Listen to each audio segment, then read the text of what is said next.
আপনের চেয়ে পর ভালা, পরের চেয়ে জঙ্গল ভালা, জঙ্গলে গেলে বান্দর বলে তুই কোন সালা। নতুন বাংলাদেশ যেই স্বপ্ন দেখে হাজার হাজার ছাত্র জনতা জীবন দিয়েছে, লড়াই সংগ্রাম চালিয়েছে, তো তাদের মৃত্যুর পর একটা শ্রেণী যাদেরকে আমরা এখন সমন্বয়ক হিসেবে দেখছি, এদের মধ্যে অনেকে এখন পর্যন্ত আপনার খুব বেশি সুযোগ সুবিধা না পেলেও কিছু কিছু জায়গায় কিছু কিছু সমন্বয়করা ব্যাপক সুযোগ সুবিধা নিচ্ছেন। ইভেন এত দ্রুত অনৈতিক কর্মকাণ্ডে জড়িয়ে গেছেন, তো মানুষের মধ্যে প্রশ্ন উঠছে, এরা চালাবে দেশ? এদের হাতে বাংলাদেশ নিরাপদ? এদেরকে আমরা নেতৃত্বে দিব?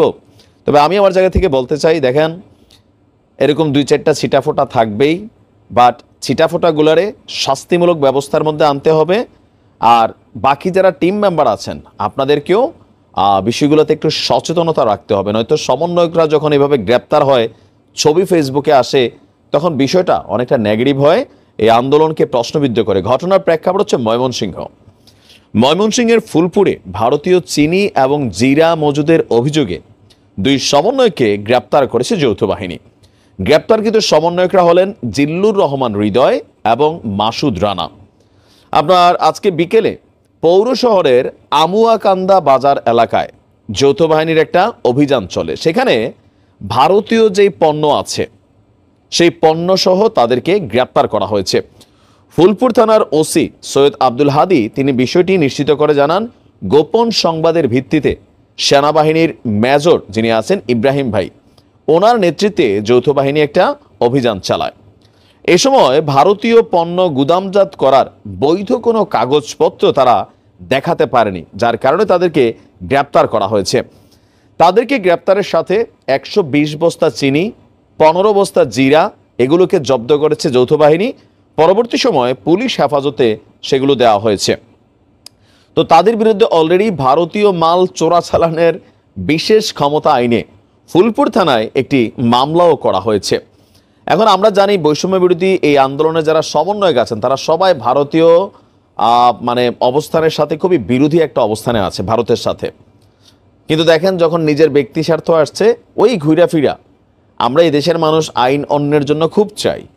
আমরা চাই পুলিশ সৎ হবে, সরকারি কর্মচারী কর্মকর্তারা সৎ হবে, কিন্তু আমার ছেলে বা আমি নিজে যখন এইসব জায়গায় বসবো, আরে ভাই আমি আর সামান্য একটু করলে আর সমস্যা কি? বিষয়টা কিন্তু এই জায়গাতেই। আইনটা অন্যের বেলায় যখন কোনো ঘটনা ঘটে আমরা বলি গজব, আর নিজের বেলার উপর যখন ঘটনা ঘটে তখন আমরা বলি কি, এটা আমার পরীক্ষা নেওয়া হচ্ছে। একদিকে সমন্বয়কদের এক শ্রেণী তারা দিনরাত চেষ্টা করে যাচ্ছে যে বাংলাদেশকে যে অবস্থানে আছে সেখান থেকে নতুন একটা রাস্তার দিকে নিয়ে যেতে। আগামী দিনে দেশে লুটপাট থাকবে না, দুর্নীতি থাকবে না, চুরি চোট্টামি থাকবে না, রাজনীতিতে সংস্কার আসবে, দেশের সিস্টেমের মধ্যে সংস্কার আসবে। আবার আরেক শ্রেণী এই যে এরকম বহুত ঘটনা কিন্তু বাংলাদেশে ঘটছে কম বেশি, সবগুলো হয়তো আমরা গণমাধ্যমে দেখি না। অনেক সমন্বয়কের নামে তদবির, তদবির বাণিজ্য, চাঁদাবাজি, টুকিটাকি এগুলো অনেক জায়গায় হচ্ছে, আমরা ফেসবুকে পোস্টে দেখি। বাট ওইগুলোর সত্যতা সম্পর্কে এতদিন কথা বলা না গেলেও আজকে যখন আমরা দেখলাম এই ঘটনা, পুরো সমন্বয়ক হিসেবে তারা যেহেতু তাদেরকে পরিচয় দেয়, বাকিদেরকেও কিন্তু প্রশ্নবিদ্ধ করেছে এই দুইজন। সো এদেরকে দ্রুত বহিষ্কার করতে হবে যদি এরা কোনো গ্রুপের মধ্যে থাকে। আর পাশাপাশি বাকি যারা আছেন রাষ্ট্র মেরামতের কাজে, সংস্কারের কাজে নিজেদেরকে, রাজনৈতিক দলগুলোকে যেমন আমরা আহ্বান জানাচ্ছি নিজেদের মধ্যে সংস্কার আনেন, তো সমন্বয়কদের মধ্যে সংস্কার থাকতে হবে, লোভের ঊর্ধ্বে থাকতে হবে। আপনারা যে কাজটা করছেন এটা দেশ দুই একটা অপরাধ টাইপের হয়ে গেল। তো যাই হোক, দেখা যাক এটা নিয়ে আর কি হয়। মানে আমার কাছে মনে হচ্ছে গেল এক সপ্তাহে আমি বেশ কয়েকটা নিউজ করলাম জাস্ট এই টপিকটার উপরে, সমন্বয়কদের প্লাস পাশাপাশি বৈষম্য বিরোধী ছাত্র আন্দোলনের যারা নেতা আছেন তাদের জন্য খুবই শনি, আমার মনে হয় যে বৃহস্পতির সাথে মিল হইয়া আপনার মানে বুধ হয়ে গেছে আর কি। আমি জানি না জ্যোতিষশাস্ত্রে কি বলে, বাট সময়টা খারাপ যাচ্ছে। দেয়ালে দেয়ালে লেখা ভেসে উঠছে, সমন্বয়ক মৃত্যুর জন্য প্রস্তুতি নাও। আর একদিকে দেখলাম ছাত্রলীগ মোটরসাইকেলে কইরা এসা এক সমন্বয়কে তুলে নিয়ে মারধর করলো।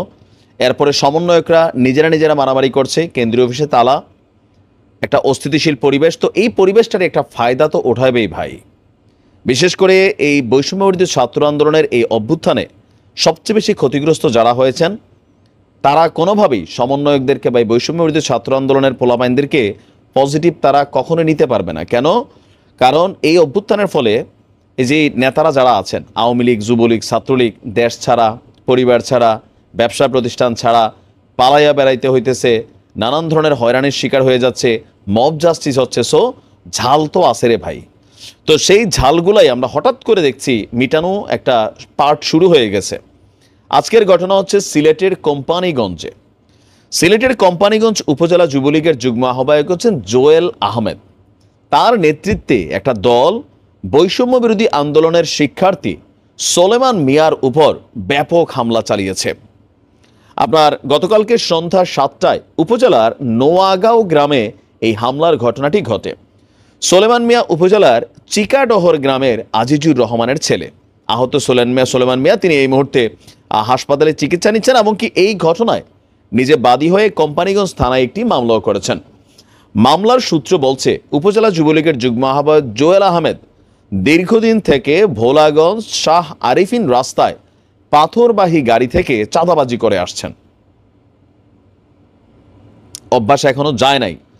তো সরকার পতনের পর তার চাঁদাবাজিটা কিছু কমে গেছিল, এটা বাস্তব, সারা বাংলাদেশে এই চিত্রটা হয়েছিল। কিন্তু 5 মাস যেতে না যেতেই এই জানুয়ারির শুরুতে আবারও তার সিন্ডিকেট বা তার চাঁদাবাজি সিন্ডিকেট আপনার মানে সামনে আসছে। এ নিয়ে বৈষম্য বিরোধী ছাত্রদের সঙ্গে তার বিরোধ চলছিল। অনেক জায়গায় আছে বৈষম্য বিরোধী যারা ছাত্ররা আছে, তারা মনে করে যে এই ধরনের অন্যায়, লুটপাট, চাঁদাবাজি এগুলা হইতে দেওয়া উচিত না।